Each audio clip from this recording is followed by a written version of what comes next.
সুপ্রিয় শিক্ষার্থীরা, নতুন বছরের প্রথম ক্লাসে সবাইকে স্বাগতম। তো আজকের ক্লাসে আমরা দেখব ষষ্ঠ শ্রেণীর গণিত প্রথম অধ্যায়টা। ঠিক আছে, আমরা এই অধ্যায়টা দিয়েই ক্লাসগুলো শুরু করব এবং বেশিরভাগ টিচাররা এই অধ্যায়টা দিয়েই তোমাদের ক্লাসগুলো শুরু করবে এবং আমরা অনুশীলনীর অঙ্কগুলোর সমাধান করব এবং বেসিক বুঝে বুঝে সমাধান করব। কোনোভাবেই কিন্তু মুখস্থ করার কোনোই প্রয়োজন নেই। ঠিক আছে, তো এখানে দেখো প্রথম অধ্যায়।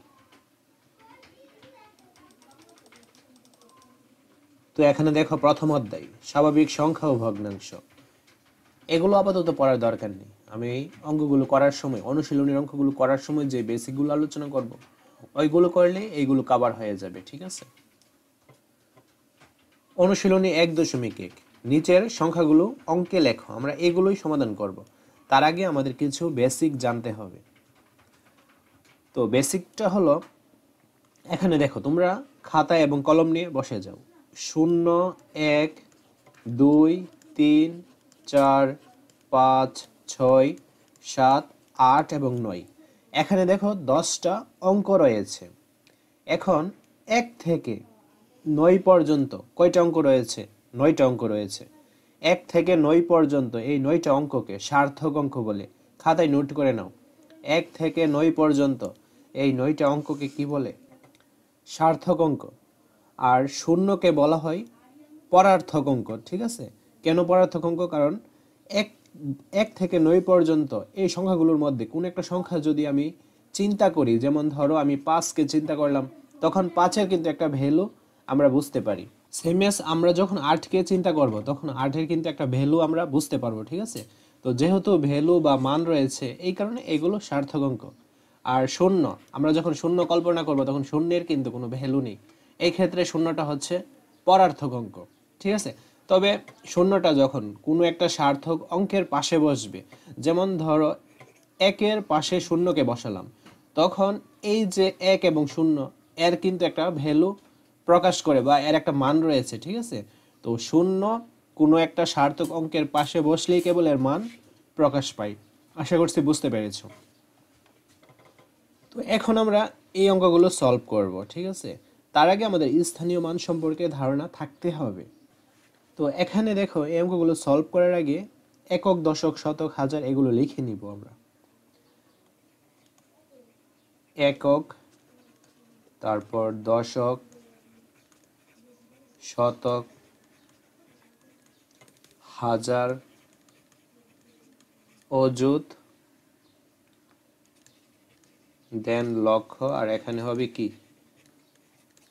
নিযুত আর কোটি। তোমাদের বেসিক ধারণাটা দিই। যখন আমাকে বলবে 5,000, আচ্ছা তার আগে দেখো অযুত আর হাজার এই দুইটাকে আমরা একসাথে পড়ব হাজার, নিযুত আর লক্ষকে একসাথে পড়ব লক্ষ। তো তোমাকে যখন বলবে 5,000 লেখার জন্য, তখন তুমি হাজার খুঁজে বের করবা যে হাজারের স্থানীয় মানটা কোথায় রয়েছে। তো হাজারটা এখানে রয়েছে, তুমি এখানে 5 বসাইয়ে দিবা, তাহলেই তো হয়ে যায়। এখন প্রবলেমটা আসে যখন তোমাকে বলবে 50,000 লেখার জন্য। তো তোমাকে তো 50 লিখতে হবে, তুমি কি হাজারের ঘরে 50 লিখে দিবে? এটা কিন্তু ভুল। ঠিক আছে, এই ক্ষেত্রে তোমাকে কি করতে হবে? এই অযুদের আশ্রয় নিতে হবে। অযুদের ঘরে 5 নিতে হবে, আর হাজারের ঘরে কি করতে হবে? শূন্যটা বসিয়ে দিতে হবে, তাহলে হয়ে যাবে কি 50,000। তো আমি কি করলাম?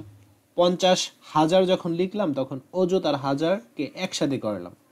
সেম এস যখন তোমাকে বলবে 5 লক্ষ, লক্ষকে তুমি খুঁজে বের করবে, এই যে লক্ষ রয়েছে, 5 বসাই দিবা, এটা কোনো প্রবলেম নেই। প্রবলেমটা হবে যখন তোমাকে বলবে 50 লক্ষ লেখার জন্য, তখন লক্ষের জায়গায় তো 50 লেখা যাবে না। এই যে 50, আমি এইটাকে ধরবো লক্ষ আর এটাকে ধরবো নিযুত।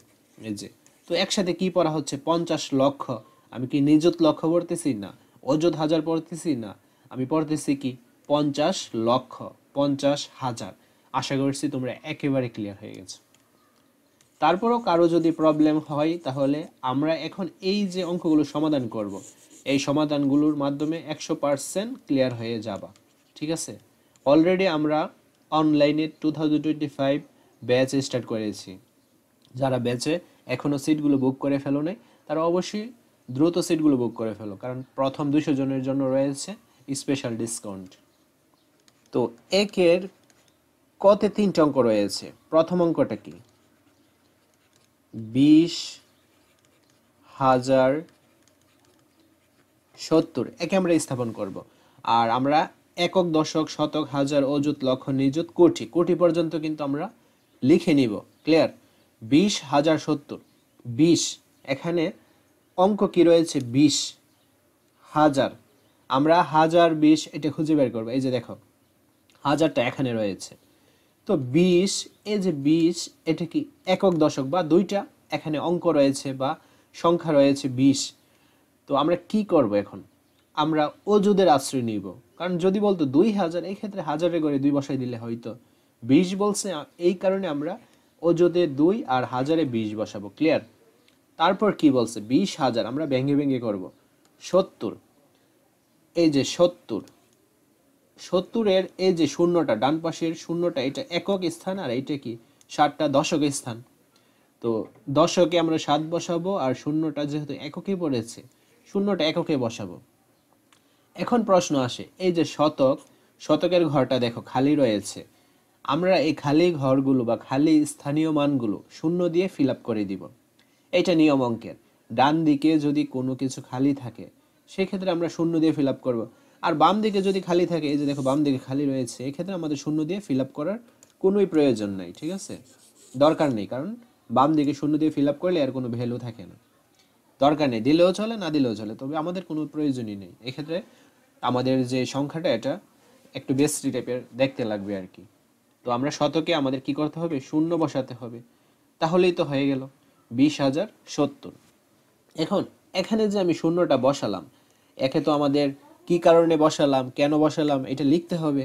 তো এই লেখাটা এখানে লিখতেছি, তোমরাও আমার সাথে লিখে ফেলো। কথাই প্রকাশিত সংখ্যাটিকে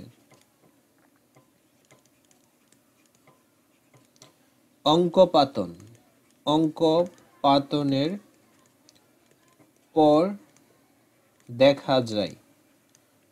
তো আমি তোমাদের বলছি যে সব কিছু যা যা আছে, প্রত্যেকটা ওয়ার্ড বাই ওয়ার্ড তোমাকে বুঝে তারপর অঙ্কগুলো সলভ করতে হবে। কোনো একটা কিছু যদি না বুঝো, তাহলে আমাকে প্রশ্ন করতে পারো বা কমেন্ট করতে পারো যে আমি বুঝতেছি না, অঙ্কপাতন কি। এখানে অনেকেরই প্রশ্ন থাকবে যে অঙ্কপাতন আবার কি, যাদের বেসিক প্রবলেম রয়েছে বেসিকে।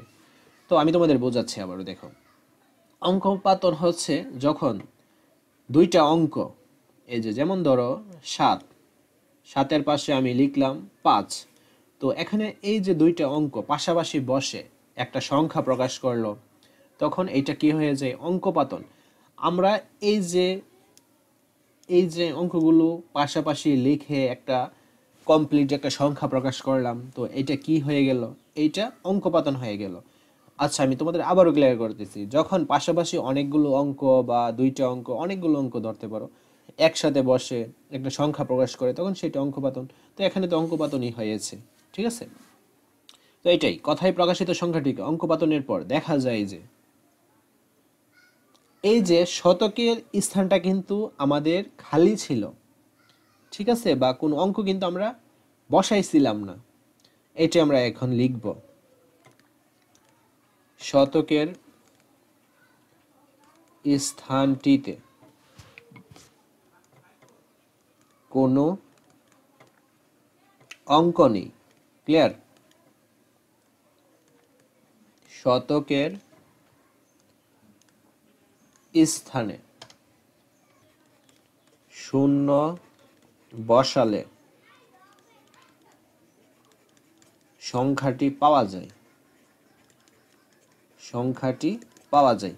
তো আমরা কি করব এখন? সংখ্যা, শতকের যে স্থানটা, এটাতে শূন্য বসাই দিব, তাহলেই দেখো সংখ্যাটা কিন্তু এই যে ফিল আপ হয়ে গেল, অর্থাৎ সংখ্যাটা আমরা পেলাম। এখন সংখ্যাটা কি পেলাম সেটা এখানে লিখে দিব। সংখ্যাটি এই যে 20,070।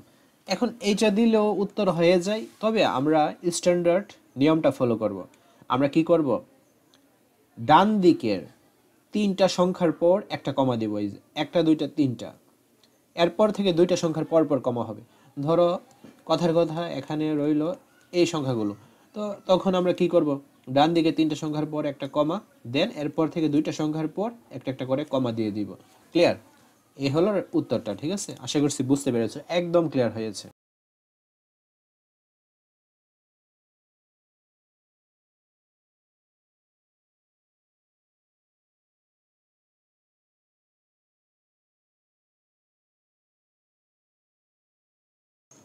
তো তারপরে অঙ্কটা দেখো, 30,008। এখন একে আমরা স্থাপন করব। 30,000 বলছে, হাজারে কয়টা সংখ্যা? 30, 2টা সংখ্যা। এই ক্ষেত্রে আমরা অজুদের আশ্রয় নিব। 30,000, 8 বলছে, 8 বলতে একক, তো 8 বসালাম। এখন এখানে দেখো, শতকে খালি রয়েছে, দশকে খালি রয়েছে। এই খালি ঘরগুলো আমরা শূন্য দিয়ে ফিল আপ করে দিব। এই শূন্য দিয়ে যে ফিল আপ করে দিলাম, এখন এটাকে কথাই আমাদের লিখতে হবে। তো প্রকাশিত সংখ্যাটিকে অঙ্কপাতনের পর দেখা যায় শতক ও দশক, শতক ও দশক স্থানে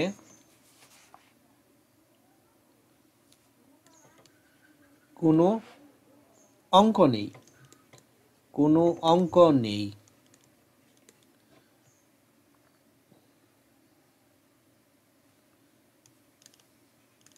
স্থানগুলোতে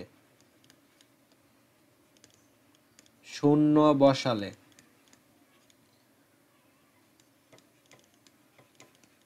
সংখ্যাটি পাওয়া যায়। যখন শূন্য বসালাম তখন সংখ্যাটি কিন্তু পেয়ে গেলাম। ঠিক আছে, আচ্ছা এখন দেখো সংখ্যাটি কি পেলাম, 30, তারপর 008। তো 3 গড় আগে আমরা একটা কি দিব, কমা দিব, তাহলে এখন হয়ে গেল 30,008। তো তারপরে অঙ্কটা হচ্ছে 55,400। হাজার, হাজারে কি বলছে, 55, 2টা। তো আমরা অযুত এবং হাজার লিখবো, 55,400। এই যে দেখো 400, একক, দশক, শতক। তো আমরা তিনোটা কাজে লাগাবো, 4, দেন দশক, দেন একক। ক্লিয়ার? তো এই ক্ষেত্রে দেখো, এই ক্ষেত্রে আমাদের কোনো ঘরই কিন্তু খালি নেই, সব কিন্তু ফিল আপ হয়ে গেছে। তো তোমাদের এই কথাটা তোমাদের লেখার দরকার নেই, তোমরা জাস্ট এখানে লিখেই দিবা সংখ্যাটি, সংখ্যাটি হচ্ছে কি 55,400, 3 গড় আগে একটা কমা দিয়ে দিবা, তাহলে হয়ে গেল 55,400। ক্লিয়ার? তারপরে অঙ্কটা দেখো, 4,05,000। এখানে লক্ষ কত বলছে, 4 লক্ষ, 4 একক একটা। তো জাস্ট আমরা লক্ষের জায়গায় 4 বসিয়ে দিব। 5,000, হাজারে কি 5 একটা, তো হাজারে আমরা 5 বসাই দিব।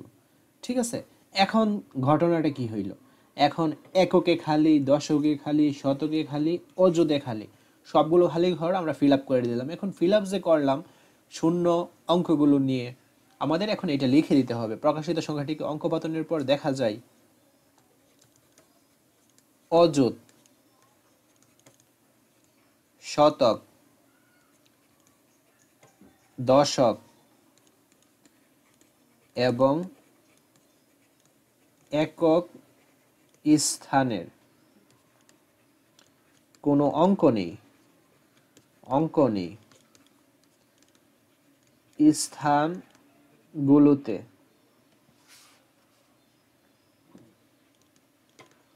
শূন্য বসালে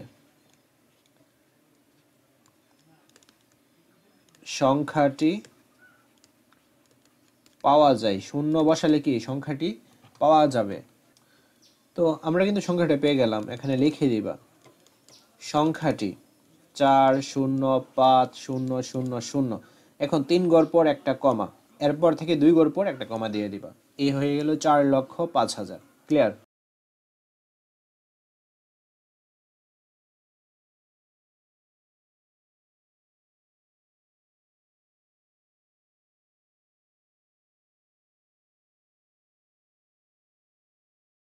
তারপরে অঙ্কটা দেখো, 7 লক্ষ।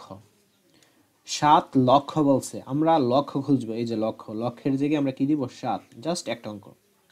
2,000, হাজার 2, এখানে জাস্ট 2 একটা, হাজারের ঘরে 2 বসাবো। 75, তো 75 সংখ্যাটা কি, একক এবং দশক দুইটার সমন্বয়ে। আমরা 7 দিব দশকে, আর এককে দিব কি 5। এখন আর কি কি ঘর খালি রয়েছে, শতক খালি রয়েছে এবং অযুত খালি রয়েছে। তো আমরা এখন লিখে দিব অযুত ও শতক স্থানটিতে কোনো কি নেই, কোনো অঙ্ক নেই।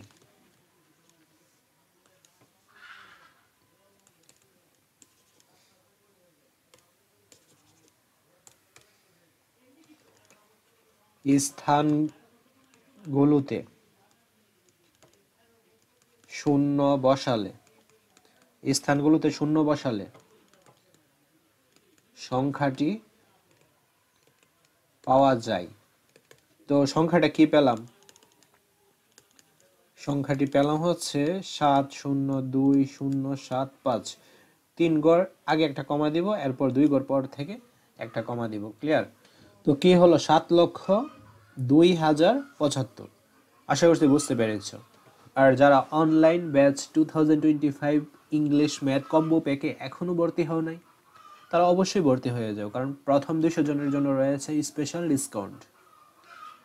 আজকের ক্লাসটি এ পর্যন্তই। পরবর্তী ক্লাসটি সবার আগে পাওয়ার জন্য অবশ্যই চ্যানেলটি সাবস্ক্রাইব করে অল নোটিফিকেশন করে রাখতে হবে, যেন ভিডিও ছাড়া মাত্রই সবার আগে তোমাদের কাছে পৌঁছে যায়। ধন্যবাদ সবাই।